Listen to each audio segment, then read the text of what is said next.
Dos postos de descenso en fronte un Lemoa que aspira a permanencia e vai sexto. A presión pois toda do lado ferrolán e comezou respondendo ben. Balón servido por Curro Vacas e gol de Nacho Calvillo, o primeiro desta fichaxe de inverno coa camiseta verde.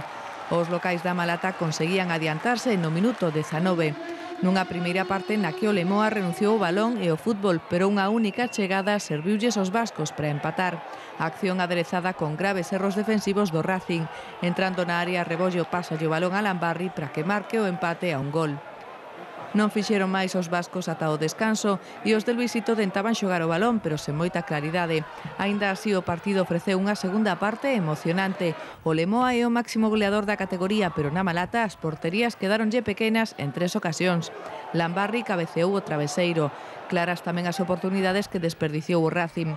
Primeiro, Rudi Carlié non consegue resolver na área pequena ante a boa saída do porteiro. Só 2 minutos despois, de novo a bancada en pé.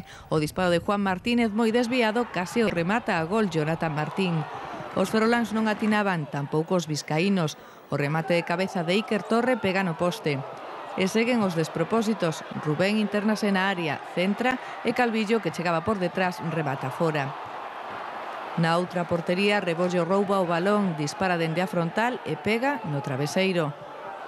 E Calvillo acaba disparando dentro, pero o porteiro, malia a insistencia dun e outro lado, a Malata non quixo máis goles e houbo que repartir os puntos. Que para nosotros es un punto bueno, ¿no? Siempre que sea sumar fuera de casa y a tenor de lo visto, pues un punto digno, meritorio y, repito, contra un muy buen equipo. Isto vai ser un sufrimento hasta o final. Isto nadie se engaña aquí que isto é un sufrimento. Agora de momento, pues bueno, mira, se miras a táboa clasificatoria, pues estamos a 5 ou 6 puntos da mitad da táboa, pero evidentemente nós necesitamos gañar, nós o que temos que mirar é polo noso, claro. O Racing segue en descenso directo a 3 puntos